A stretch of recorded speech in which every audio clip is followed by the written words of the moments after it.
पहले आप जितने बार भी आप इतिहास में जाए, हर बार, क्योंकि ये वक्फ, ये जो प्रक्रिया है, जब से हमारे देश में इस्लाम आया तब से ये प्रक्रिया चल रही है। बहुत से ऐसे कब्रिस्तान हैं जहां पे कोई पेपर्स नहीं है, कागज नहीं है, लेकिन जजमेंट है, जजमेंट इनके पक्ष में है। और आज बार बार हमने कहा है कि लिमिटेशन एक्ट इसको बढ़ाया जाए, क्योंकि ये प्रैक्टिकल एक समस्या है। लेकिन आज ये नहीं चाहते। क्यों? क्योंकि ये चाहते हैं कि अलग अलग देश के अलग अलग कोने में यहां केस लगे, वहां केस लगे, यहां केस लगे। तो जो भी हमारे यहां पे एक भाईचारा का एक वातावरण है, उस भाईचारे के वातावरण को ये तोड़ना चाहते हैं। ये इनकी राजनीतिक उद्देश्य है।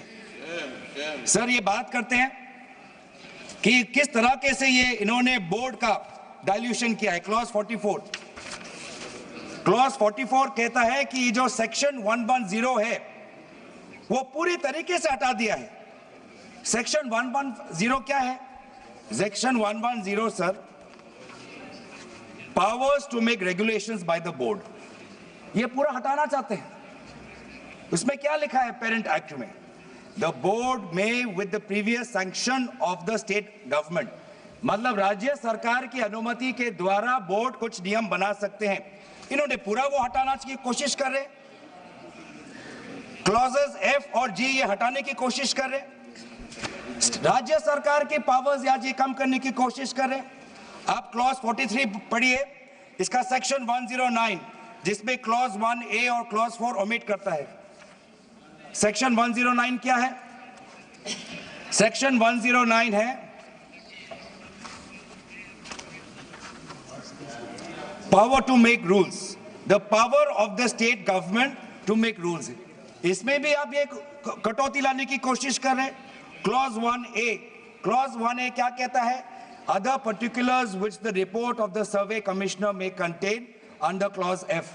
इसमें स्टेट गवर्नमेंट सर्वे कमिश्नर के पक्ष में कुछ नियम बना सकते हैं, वो पावर आप हटा रहे हैं। Clause 4, the manner of election of members of the board by means of a single vote, आप ये हटा रहे हैं। इलेक्शन की प्रक्रिया आप हटाना चाहते हैं और आप रिफॉर्म की बात करते हैं। सर, आप ये देखिए 83(9), आज बार बार ये एक भ्रम फैलाया जा रहा है कि हाईकोर्ट का कोई भूमिका नहीं है।